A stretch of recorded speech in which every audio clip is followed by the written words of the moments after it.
시간이 되었습니다. 우리 함께 신앙 고백하심으로 4월 둘째 주 주일 예배를 우리 하나님 앞에 올려드리겠습니다.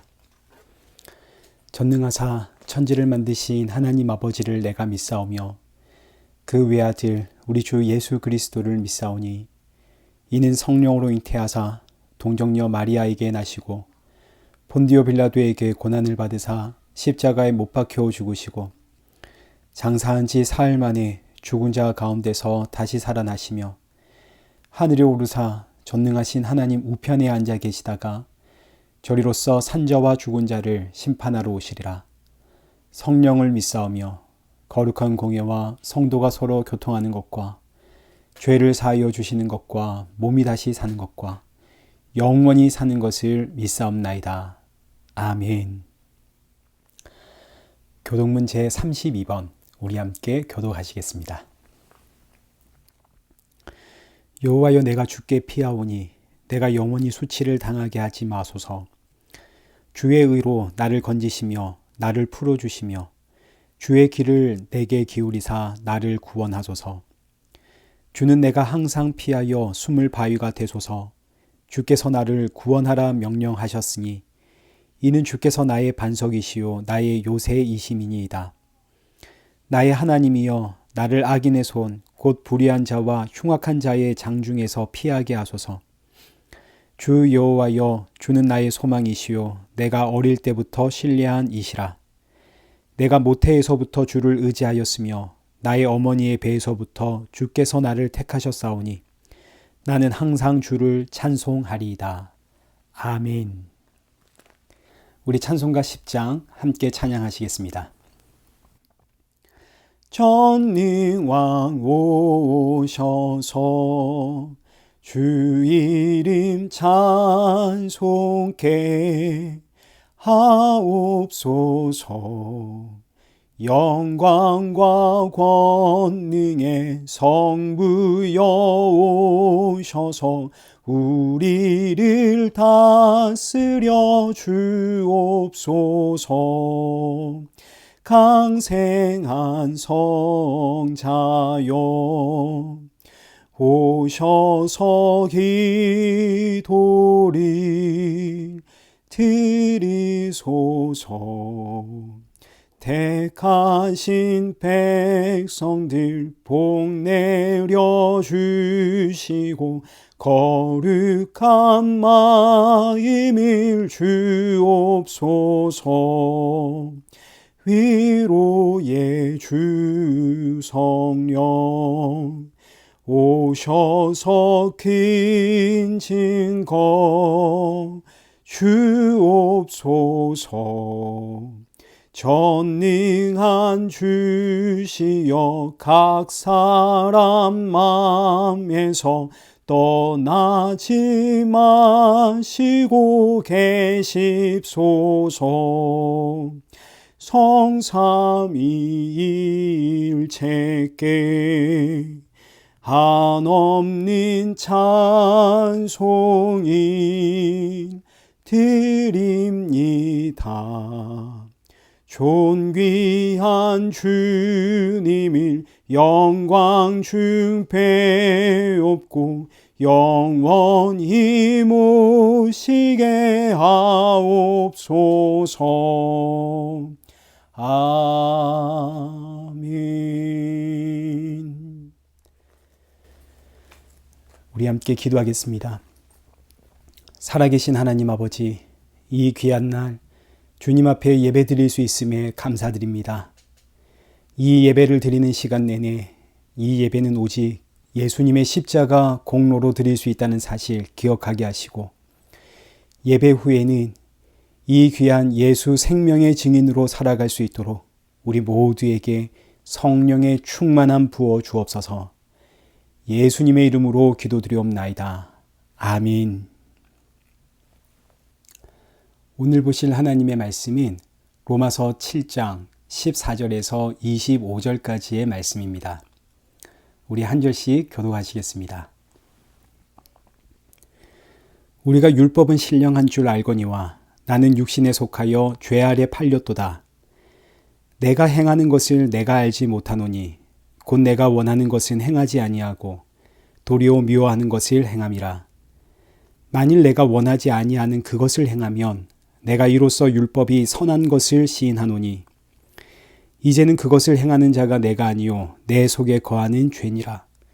내 속 곧 내 육신에 선한 것이 거하지 아니하는 줄 아노니 원함은 내게 있으나 선을 행하는 것은 없노라. 내가 원하는 바 선은 행하지 아니하고 도리어 원하지 아니하는 바 악을 행하는도다. 만일 내가 원하지 아니하는 그것을 하면 이를 행하는 자는 내가 아니요 내 속에 거하는 죄니라. 그러므로 내가 한 법을 깨달았노니 곧 선을 행하기 원하는 나에게 악이 함께 있는 것이로다. 내 속 사람으로는 하나님의 법을 즐거워하되 내 지체 속에서 한 다른 법이 내 마음의 법과 싸워 내 지체 속에 있는 죄의 법으로 나를 사로잡는 것을 보는도다. 오라 나는 공고한 사람이로다. 이 사망의 몸에서 누가 나를 건져내랴. 우리 주 예수 그리스도로 말미암아 하나님께 감사하리로다. 그런즉 내 자신이 마음으로는 하나님의 법을 육신으로는 죄의 법을 섬기노라. 아멘. 우리 교회 소식 알려드리겠습니다. 헌금과 말씀 후원은 이 옆에 있는 영상란을 참고해 주시면 되겠습니다. 계속해서 우리 이레교회의 새로운 예배처를 위해서 기도 부탁을 드립니다. 이 코로나 사태가 빨리 끝나질 않으니까 예배처 구하는 게 너무 어렵습니다. 여러분 이를 위해서 기도 부탁을 드립니다. 계속해서 온라인과 줌으로 예배를 드립니다. 수요 예배는 저녁 7시, 새벽 기도는 월요일부터 금요일까지 6시 30분입니다. 주일 예배 시간은 오전 10시입니다. 참여하시는 방법은 줌으로 들어오셔서 778-878-5238을 입력하시면 쉽게 참여하실 수 있습니다. 혹 신앙 상담을 원하시는 분은 이 아래의 연락처로 연락을 주시면 되겠습니다. 오늘 우리가 살펴볼 말씀은 이 본문이 기록된 이후로 오늘날까지 성도들에게 엄청난 충격과 논쟁을 가지고 온 본문입니다. 이 본문이 성도들에게 충격을 주는 이유는 바로 사도 바울의 탄식 때문입니다. 그 내용을 요약하면 이렇습니다. 나는 선을 행하고 싶습니다. 여기서 선이란 하나님을 사랑하고 하나님의 말씀대로 사는 것을 뜻합니다. 그러나 이렇게 선한 마음은 그 원함은 내게 있지만 선을 행할 능력이 내 안에 없습니다. 그래서 깨닫게 되는 것이 두 가지의 법인데 내 안에는 두 가지의 법, 내 속사람으로는 하나님의 법을 즐거워하지만 또 다른 법, 죄의 법이 나를 사로잡아 갑니다. 그래서 터져 나오는 탄식이 오라 나는 공고한 사람이로다. 이 사망의 몸에서 누가 나를 건져내랴. 근데 지금 이 탄식을 누가 하고 있는가? 사도 바울이 하고 있습니다. 이게 너무너무 충격적인 겁니다. 사도 바울이 어떤 사람인가요? 예수님을 믿기 전에는 율법의 의로 흠이 없던 사람이었고 예수님을 만난 이후로는 정말 예수님만 바라보면서 생명 다해 이 복음의 길을 걸어갔던 믿음의 대사도입니다. 그런데 이런 사도 바울이 하는 말이 나는 선을 행하고 싶지만 선을 행할 능력이 내 안에 없습니다. 내 안에는 두 가지의 법이 있는데 하나는 하나님의 법이요 또 다른 하나는 죄의 법입니다. 그런데 나는 늘 이 죄의 법에 사로잡힙니다. 아니 사도 바울 같은 대사도가 이런 고백을 하니까 얼마나 이게 충격적인지 그래서 많은 사람들이 이 탄식을 사도 바울의 탄식이라고 인정하지 않습니다. 만약 이 고백이 예수님을 만나기 전 사도 바울의 고백이라면 그렇지 하고 인정할 수 있겠지만 예수님을 만났는데 성령님이 오셨는데 그런데 여전히 선을 행할 능력이 사도 바울에게 없다고 여전히 죄의 법에 사로잡혀 있다고 이거 인정할 수가 없는 거죠. 그래서 이 탄식을 사도 바울의 탄식으로 보질 않습니다. 그럼 이걸 어떻게 보는가? 어떤 분들은 이걸 불신자의 고백이라고 봅니다. 14절에 보니까 죄 아래 팔렸답니다. 예수님의 은혜로 구원받은 성도가 어떻게 다시 죄 아래로 팔려갈 수 있겠습니까? 그러니까 이건 불신자의 고백이다. 그런데 불신자의 고백이라고 평가하려고 하니까 걸리는 게 있습니다. 불신자가 어떻게 속마음으로 하나님의 법을 즐거워할 수 있는가? 하나님의 법을 즐거워하는 자는 성도뿐인데, 그러니 이걸 어떻게 해석해야 할까? 이건 가상의 인물이다. 이런 인물은 존재하지 않는데 사도 바울이 지금 하나의 가상의 인물을 만들어서 율법과 죄가 얼마나 강력한 힘으로 사람을 구속하고 있는지 이걸 보여주는 것이다. 왜냐하면 예수님을 믿으면 성령이 임하고, 성령이 임하기 전이라면 몰라도 성령이 임한 후로는 성령이 말씀대로 살아가는 힘을 주시는데, 어떻게 성도가 다시 죄에 팔려갈 수 있고 어떻게 성도가 죄의 법에 사로잡힐 수 있는가? 성령의 힘으로 살아가는 성도가 오라 나는 공고한 사람이다. 이 사망의 몸에서 누가 나를 건져내랴. 이런 탄식을 할 수 있는가? 그래서 이건 사도 바울의 고백이 아니라 율법과 죄에 붙잡힌 어떤 한 가상의 인물을 만들어서 예수님이 아니면 우리 어쩔 뻔했느냐. 예수님이 아니면 우리는 이렇게 탄식하며 끝나는 인생이었다. 이걸 지금 사도 바울이 강조하는 것이다. 이렇게 해석을 합니다. 이런 해석을 성화주의적 해석이라고 하는데, 성화주의적 해석에 따르면 사도 바울은 성화의 최고봉에 있어야 하는 사람입니다. 그런데 이런 사람이 나는 속마음으로는 하나님의 법을 즐거워하지만 그러나 나는 늘 죄의 법에 사로잡힙니다. 이러고 있으니 성화주의적 해석자들은 이 고백이 너무너무 충격적이라 이걸 사도 바울의 고백으로 받고 싶어 하질 않습니다. 저도 예전에는 그렇게 알았고 또 그렇게 배웠고 그렇게 생각을 했습니다. 예수님을 몰랐을 때는 이 율법을 지켜낼 수 없었겠지만 이제는 예수님을 내가 알고 믿고 그리고 성령님이 내 안에 거하시기 때문에 성령님께서 나로 하여금 하나님의 말씀대로 살 수 있는 힘을 주신다. 그렇게 생각을 했었습니다. 그래서 제가 좋아하는 성경의 인물이 다니엘입니다. 다니엘은 정말 그야말로 흠이 없는 사람이거든요. 성경에 유일하게 흠이 기록되지 않은 사람입니다. 어느 정도였는지 원수들이 아무리 털어도 흠이 없어서 하루 3번 하나님 앞에 기도하는 그 신앙을 붙잡고 다니엘을 사자굴에 던져버립니다. 저는 성령이 임하면 다니엘처럼 그렇게 흠이 없는 사람으로 살아갈 수 있다 생각을 했습니다. 그렇게 배워왔고요. 이것을 성화주의라고 하는데 알고 보니까 다니엘은 흠이 없는 사람이 아니라 예수님의 표상이기 때문에 흠을 기록하지 않은 겁니다. 다니엘이 사자굴에 던져진 이유는 하나님께 기도했기 때문입니다. 하나님만 경배했기 때문입니다. 다른 걸로는 흠잡을 것이 없어서 하나님만 경배하는 그 기도하는 그 신앙을 흠잡아 사자굴에 던져집니다. 이 모습이 바로 예수님의 십자가의 사건의 모형입니다. 예수님 도무지 흠잡을 것이 없어서 성전 모독죄로 하나님을 경배하는 그걸 흠을 삼아 십자가에 달아 죽입니다. 예수님의 모형으로서의 다니엘입니다. 많은 분들이 성령이 임하면 우리가 하나님의 말씀대로 살 수 있는 새 힘을 성령님이 주신다라고 생각을 하는데 여러분 아닙니다. 성령님은 말씀대로 살아가는 힘을 우리에게 주는 것이 아니라 예수님을 바라보게 하는 힘을 우리에게 주십니다. 성령은 예수님을 증거하는 예수님의 영입니다.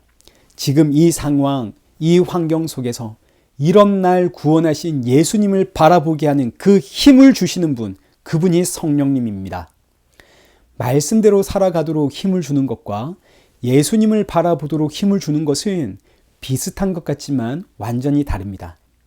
성령님이 말씀대로 살아가는 힘을 준다면 지금 나는 너무 괴롭고 힘든 상황입니다. 여기서 성령님이 말씀대로 살아갈 수 있는 그 힘을 주셔야 하는데 이 괴롭고 힘든 상황 속에서 나는 말씀대로 살지를 못했고 내 성질대로 해버렸습니다. 자, 그러면 그 다음에 오는 것은 뭐겠습니까?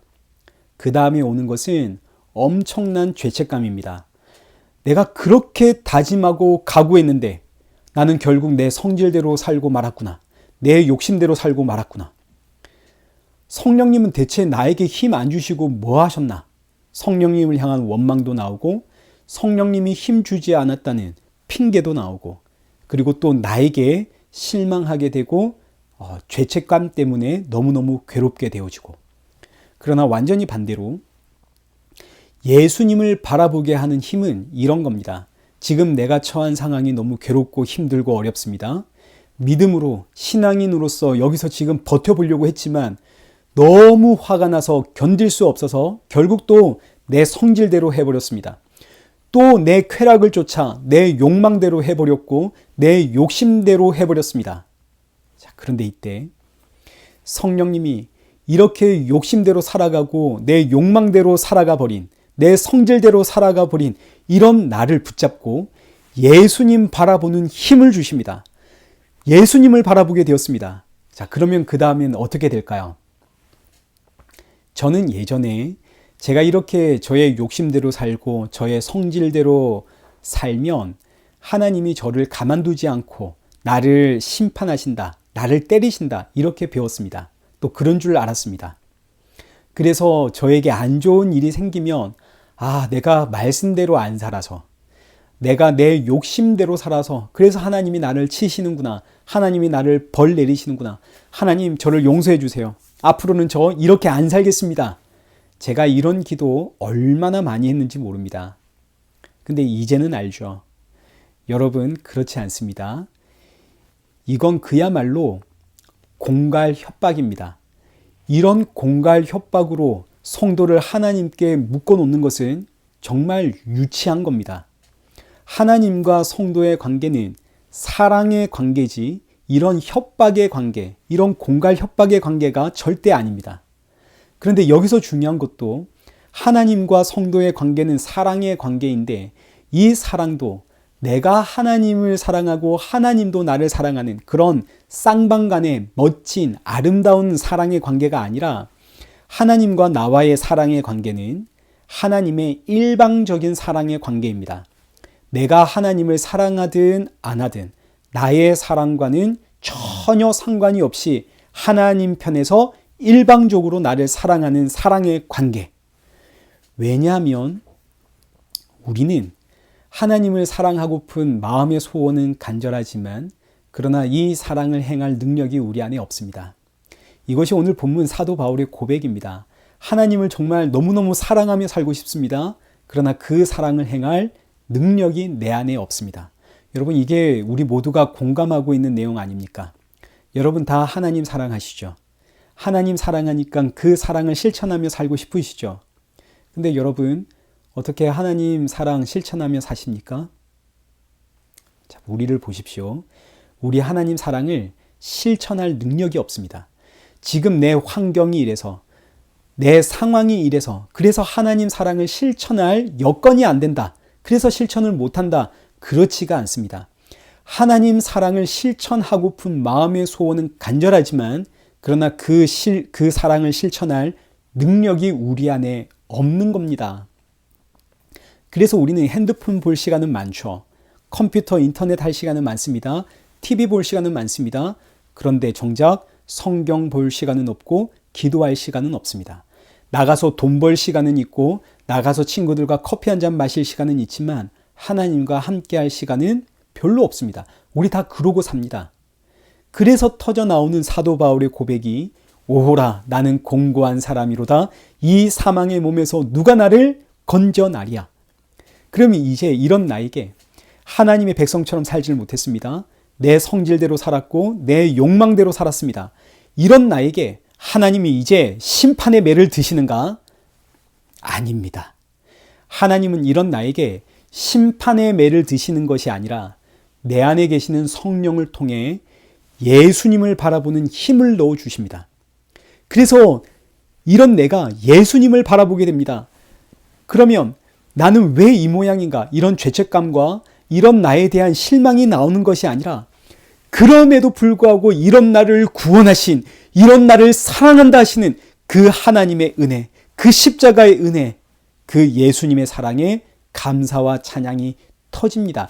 이것이 바로 오늘 본문에 기록된 사도 바울의 탄식이고 그래서 이 탄식에 이어서 바로 나오는 것이 하나님을 향한 찬양입니다. 25절 우리 주 예수 그리스도로 말미암아 하나님께 감사하리로다. 그런즉 내 자신이 마음으로는 하나님의 법을 육신으로는 죄의 법을 섬기노라.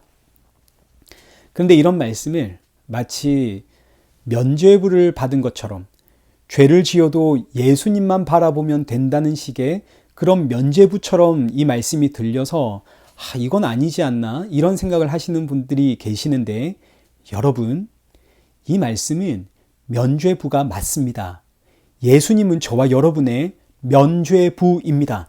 이 땅을 살아가는 모든 성도들에게 예수님은 면죄부입니다. 예수님을 바라보면 하나님이 죄를 죄로 인정하지 않습니다. 우리 그동안 살펴보았던 내용 아닙니까? 수고하고 무거운 짐진 자들아 다 내게로 오라. 내가 너희를 쉬게 하리라.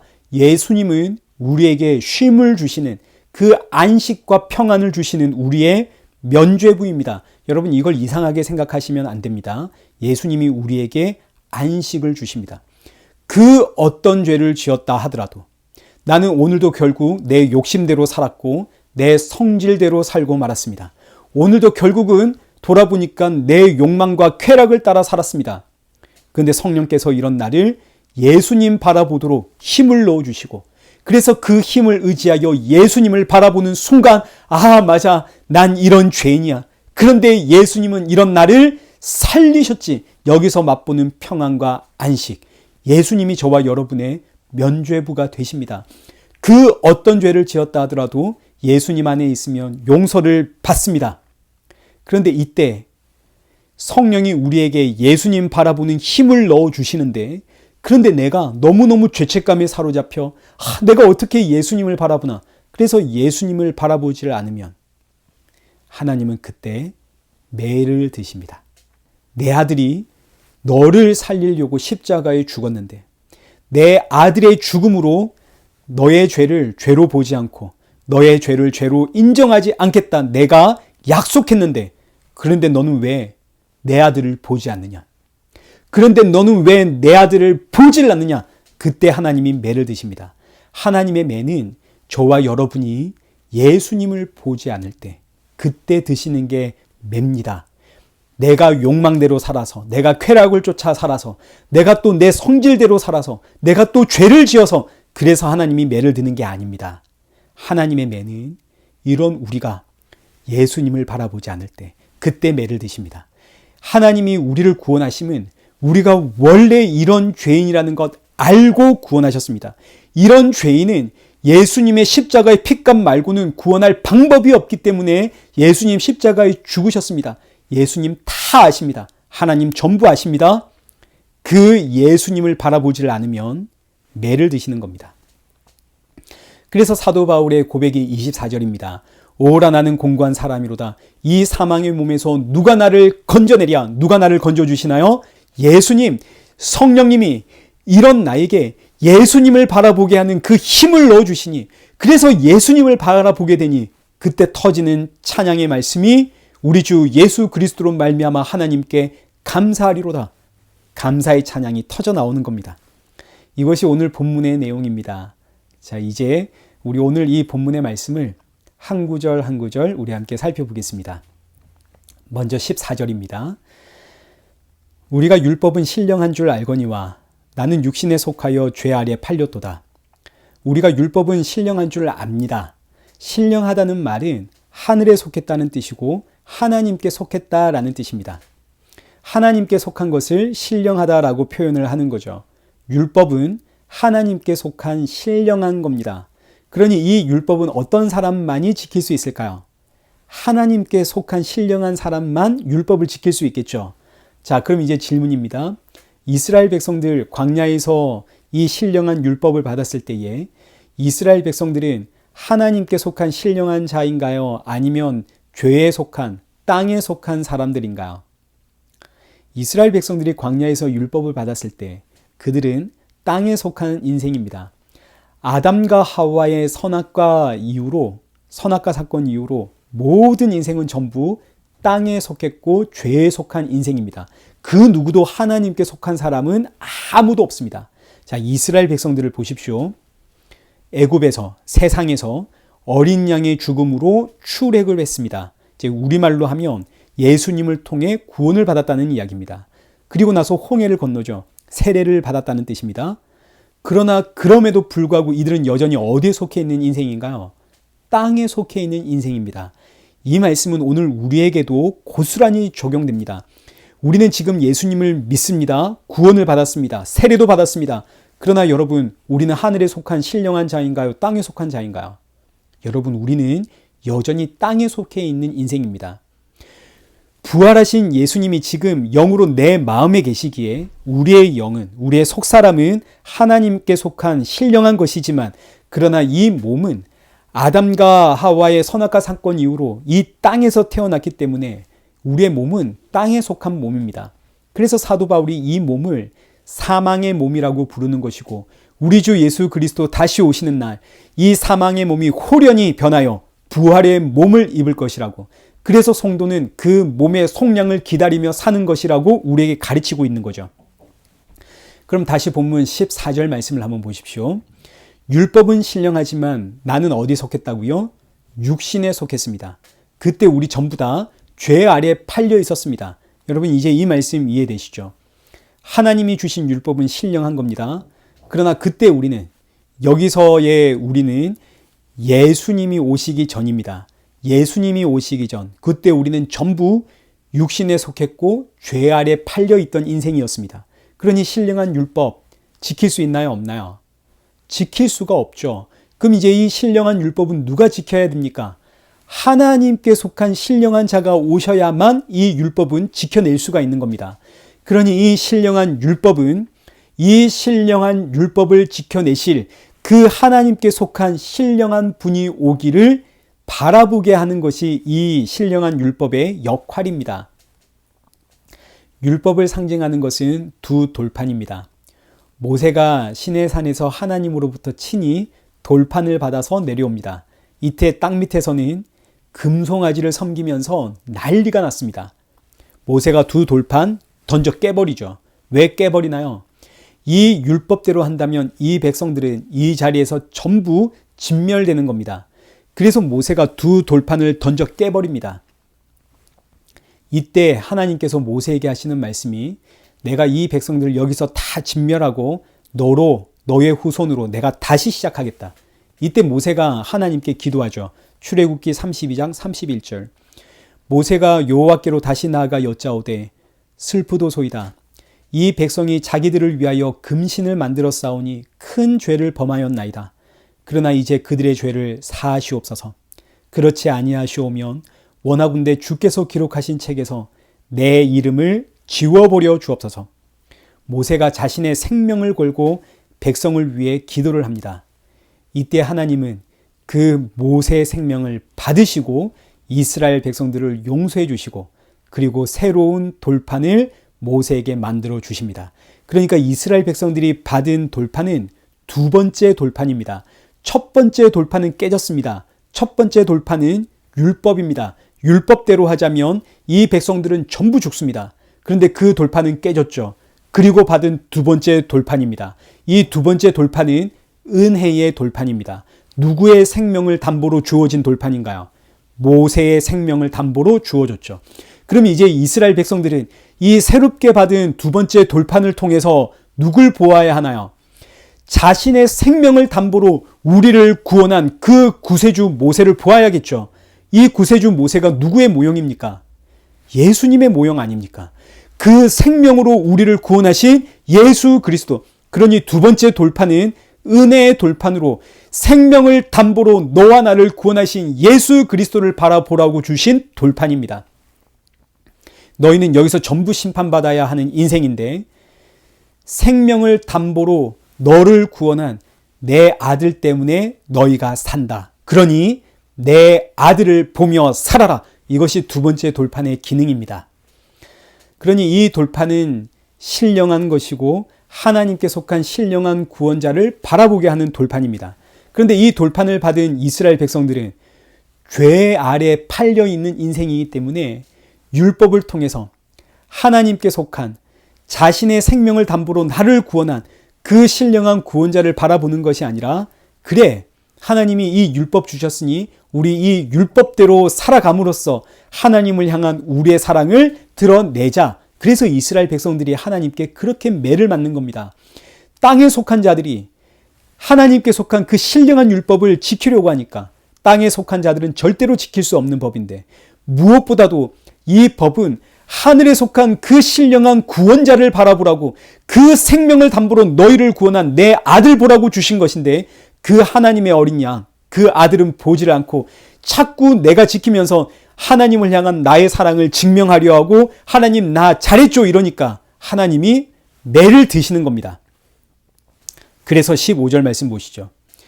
내가 행하는 것을 내가 알지 못하노니 곧 내가 원하는 것은 행하지 아니하고 도리어 미워하는 것을 행함이라. 자, 이 말씀이 포인트입니다. 이 말씀 보십시오.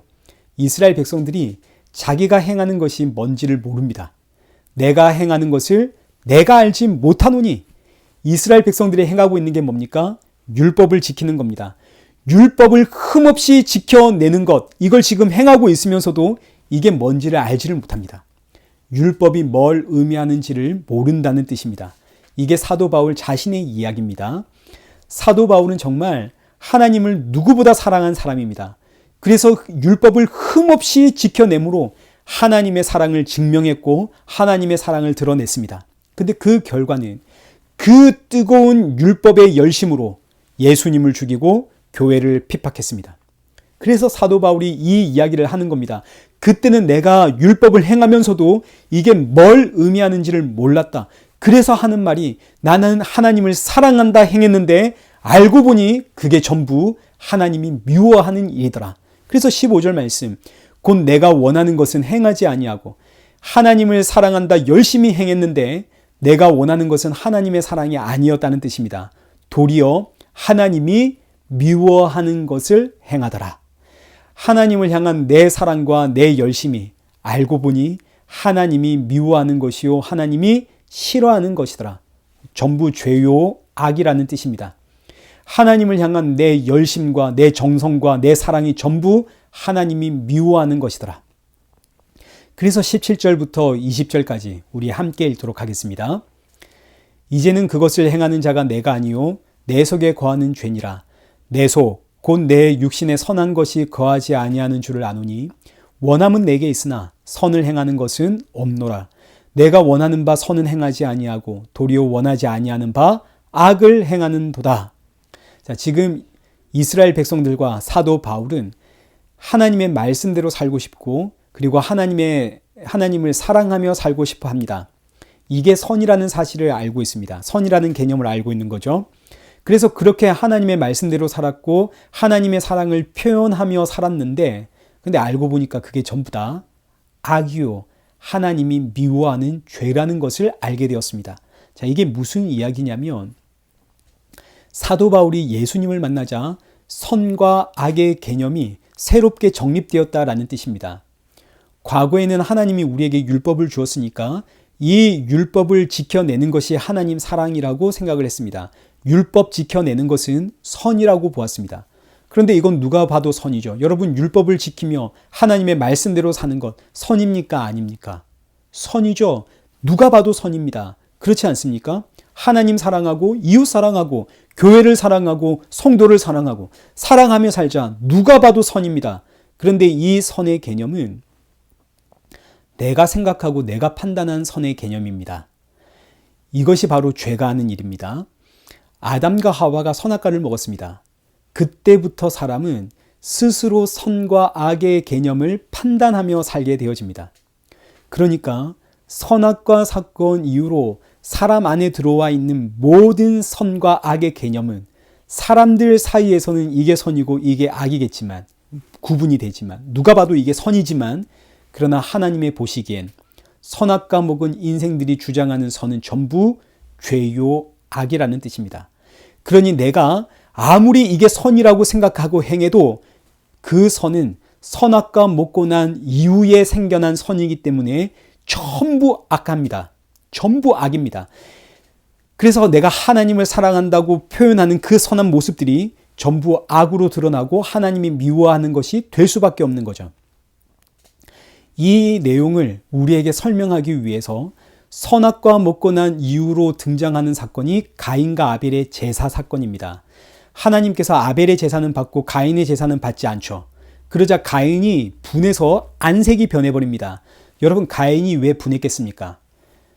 가인은 하나님을 위해서 정말 정성을 다해 제물을 준비했거든요. 그런데 하나님은 이런 나의 정성과 진심과 나의 열심을 외면했습니다. 가인의 입장에선 가인은 철저한 선입니다. 가인은 하나님께 이 제물을 드리기 위해 정말 온 힘과 정성을 쏟았습니다. 누가 봐도 제사를 준비하고 있는, 제물을 준비하고 있는 가인의 모습은 선입니다. 누가 봐도 선입니다. 그런데 하나님은 가인의 선을 받지 않습니다. 가인이 분노하는 거죠. 그럼 하나님은 가인의 제사를 왜 안 받으셨나요? 하나님은 가인의 제사만 안 받는 것이 아니라 아벨의 제사도 하나님은 받으실 이유가 없습니다. 하나님 보시기엔 그거 전부 다 악입니다. 그들은 선이라고 준비를 했지만 하나님 보시기엔 전부 악이라는 이야기입니다. 근데 아벨의 제사는 왜 받았나요? 그 이유는 뭡니까? 아벨의 제사에는 어린 양이 있었거든요. 아벨의 제사 받으실 이유가 없습니다. 그러나 아벨의 제사에는 어린 양의 죽음이 있습니다. 이 어린 양의 죽음으로 너희가 구원을 받는다 하는 것을 가르쳐 주기 위한 모형으로서, 그 예수님의 모형, 예수님의 그림자로서 아벨의 제사를 받으신 겁니다. 나는 이 어린 양의 죽음으로만 너희의 예배를 받겠다. 나는 이 어린 양의 피로만 너희를 받겠다. 너희의 정성과 너희의 열심과 너희의 사랑과 너희의 그 열정을 내가 보는 것이 아니라 나는 이 어린 양의 죽음만 본다. 이거 붙들고 나오면 선하다. 이것이 하나님이 말씀하시는 선의 개념입니다. 마찬가지입니다.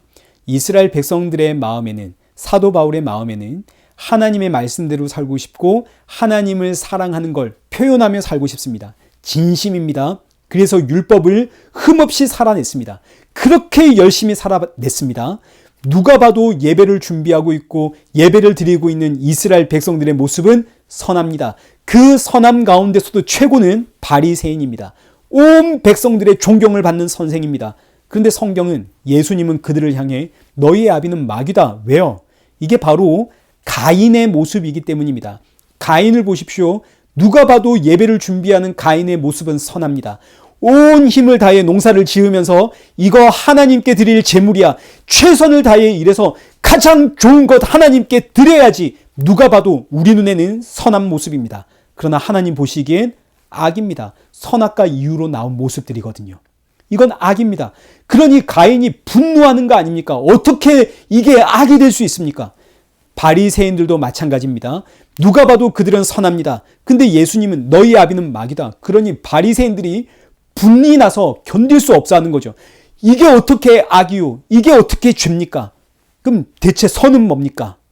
하나님의 선은 오직 하나님의 어린 양의 죽음, 예수 그리스도의 십자가 보혈만이 하나님의 선입니다.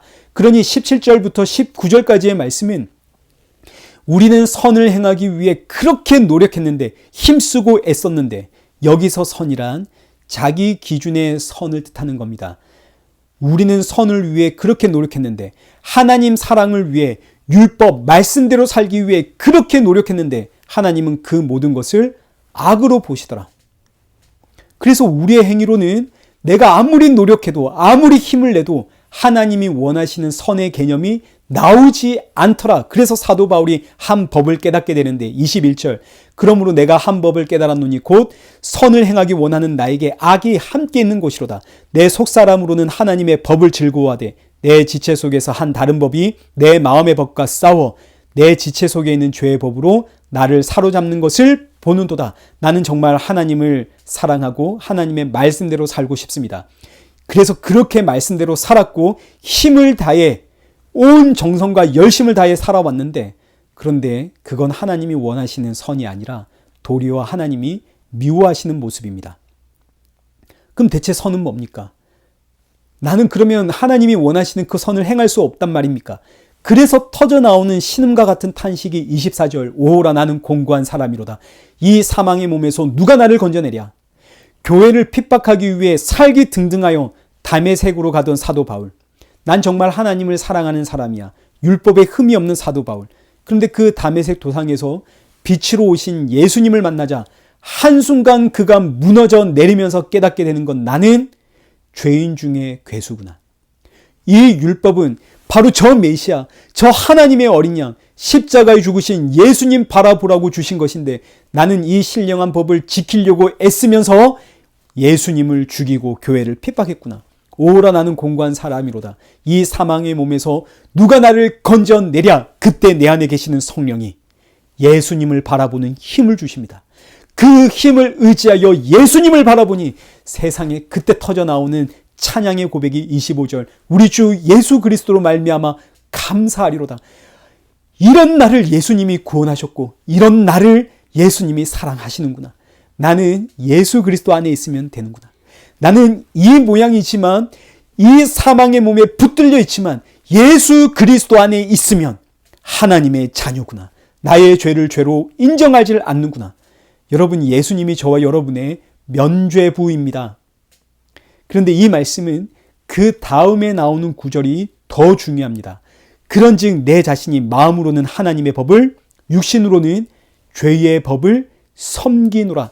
여러분, 이게 놀라운 고백입니다. 사도 바울이 마음으로는 하나님의 법을 섬기고 육신으로는 무슨 법을 섬기겠다고요? 놀랍게도 사도 바울이 육신으로는 죄의 법을 섬긴답니다. 아니, 이래도 되는 겁니까? 죄의 법은 버려야 되는 거 아닌가요? 죄의 법을 섬기면 됩니까? 그런데 이것이 기가 막힌 신앙의 역설입니다. 성도는 죄의 법을 섬기며 사는 겁니다. 섬기며 사는 겁니다.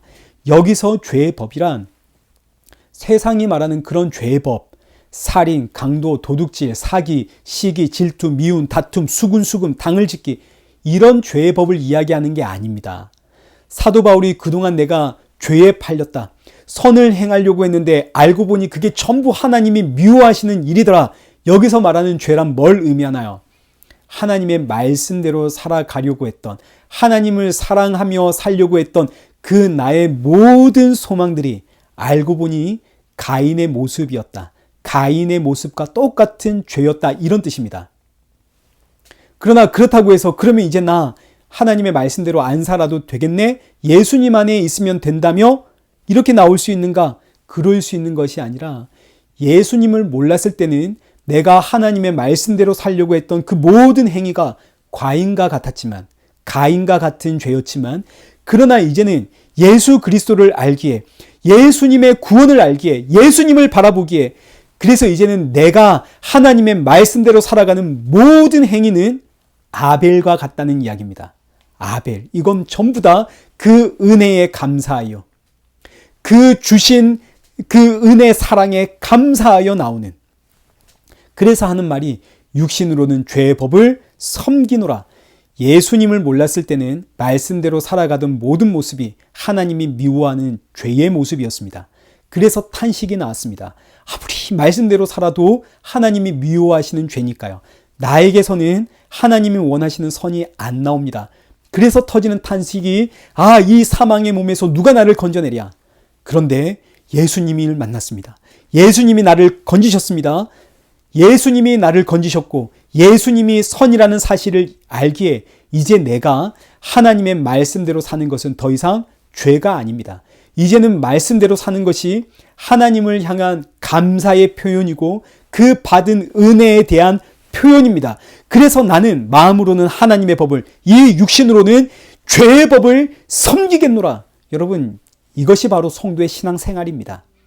성도는 마음으로는 하나님의 법을, 육신으로는 죄의 법을 섬기며 사는 거죠. 이 말씀이 그동안 살펴보았던 논쟁의 종지부를 찍는 말씀입니다. 은혜를 더하게 하려면 죄를 더 지어야겠네.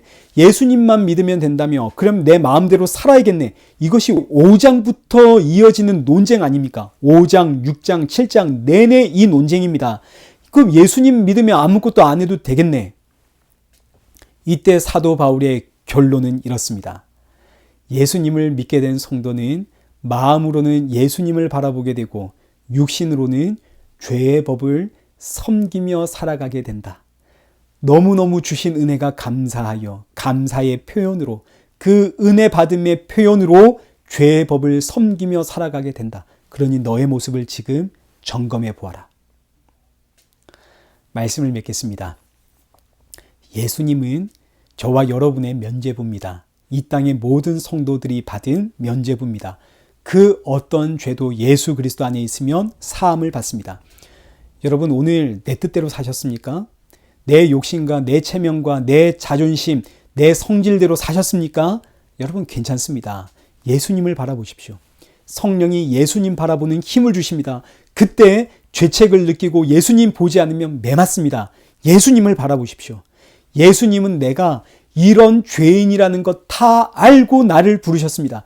눈을 들어 예수님을 바라보면 이런 나를 사랑하시는 그 예수님, 그럼에도 불구하고 내가 너를 사랑하는 거 알지? 너는 나의 자녀야. 그 예수님을 통해 안식과 쉼을 누리게 됩니다. 주님, 이런 죄인 뭐가 이쁘다고 구원하셨습니까? 이 죄인 뭐가 이쁘다고 하나님의 자녀 삼으셨습니까? 천국 백성 만드셨습니까? 이 죄인 뭐가 이쁘다고 십자가에 죽으셨습니까? 그 은혜가 얼마나 감사한지. 근데 여기서 끝나는 게 아니죠. 그 다음은 죄의 법을 섬기는 겁니다. 육신의 법을 섬기는 거죠. 이 받은 은혜가 너무너무 감사하여 그 받은 은혜에 장애가 되지 않도록, 이 귀한 복음 전달되는 것에 있어서 걸림돌이 되지 않도록 나를 쳐서 육신의 법을 섬기는 것, 말씀대로 사는 것. 그러나 그렇다고 해서 이게 자랑거리가 되지 않고 또 여기에 실패했다고 해서 좌절하고 낙심하는 것이 아니라 실패할 때마다 이런 날 다 아시는 예수님을 바라보면서 또다시 안식과 쉼을 누리는 것. 여러분, 이것이 바로 성도의 신앙생활입니다. 그래서 성도의 신앙생활은 지치는 것이 아닙니다. 날마다 기쁨과 감사의 순환입니다. 예수님을 바라보니 이런 날 구원하시고 사랑하시는 그 은혜 너무너무 감사해요. 그래, 오늘도 일어나 말씀대로 살자. 그런데 말씀대로 살려고 했더니 세상 유혹 앞에 또 넘어지고 자빠지고 내 성질대로 살고 내 욕심대로 살고. 그런데 이때 성령께서 너 예수님 바라봐야 돼. 힘을 넣어주시니 또 예수님 바라보게 되고, 그러자 그럼에도 불구하고 이런 나를 사랑하시는 그 예수님의 은혜에 감사에 그 안식과 쉼을 누리고, 그래 또 말씀대로 힘을 내서 살자, 또 일어서게 되고. 성도의 신앙이 바로 이 연속입니다. 지칠 수가 없죠. 예수님을 바라보니 기쁨과 감사의 연속입니다. 지칠 수가 없습니다. 사랑하는 성도 여러분, 하나님은 우리의 모든 상황과 환경 속에서 예수님 바라보길 원하십니다. 예수님을 바라보면 안식과 쉼이 있습니다. 그 어떤 일 가운데서도 그 세상 유혹에 넘어졌든 자빠졌든 쓰러졌든 예수님 바라보길 원하십니다. 예수님 바라보실 때 예수님이 수고하고 무거운 짐진 우리에게 평안과 안식을 주십니다. 새롭게 시작하는 이 한 주, 그리고 우리 주님 오시는 그날까지 그 어떤 상황에서도 우리 주 예수 그리스도를 바라보는 그런 복된 저와 여러분 되시길 축원합니다. 우리 함께 기도하겠습니다. 살아계신 하나님 아버지, 예수님의 십자가 공로로 우리의 예배를 받아주시니 감사합니다. 아벨처럼 예배 자리에 나올 때마다 예수님과 동행하고 예수님 만나고 돌아가는 우리 모든 복된 성도 되게 하시고, 지치고 힘들 때마다, 세상의 유혹에 넘어지고 쓰러질 때마다 그럼에도 불구하고 이런 날 구원하시는 예수님 바라보게 하시고, 예수님 바라볼 때마다 예수님이 주시는 그 안식과 평안과 쉼을 더 깊이 더 넓이 경험하는 성도 되게 하셔서 날마다 그 입술에서 감사와 찬양이 터져나오는 성도 되도록 붙잡아 주옵소서. 예수님의 이름으로 기도드리옵나이다. 아멘. 우리 이 시간 세상의 유혹 시험이 몰려올 때에 우리 함께 찬양하신 이후에 축도로 예배를 마치겠습니다. 세상의 유혹 시험이 내게 몰려올 때에 나의 힘으론 그것들 모두 이길 수 없네. 거대한 폭풍 가운데 위축된 나의 영혼, 어찌할 바를 몰라 헤매이고 있을 때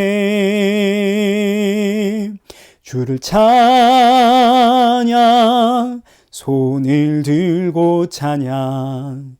전쟁은 나에게 속한 것 아니니 주를 찬양,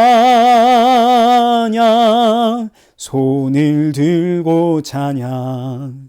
전쟁은 하나님께 속한 것이니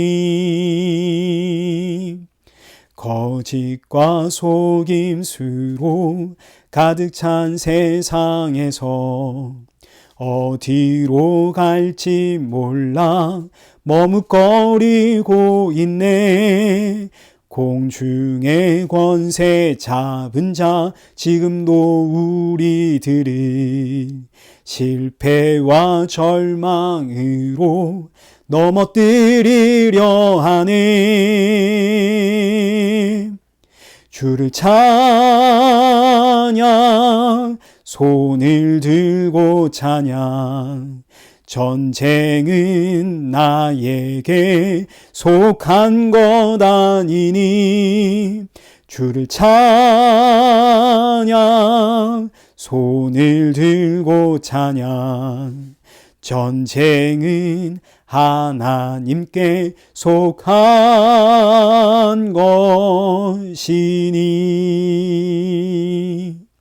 주위를 둘러보면 아무도 없는 듯 믿음의 눈을 들면 보이는 분 계시네. 지금도 내 안에서 역사하고 계시는 사망과 어둠의 권세 물리치신 예수님. 주를 찬양, 손을 들고 찬양.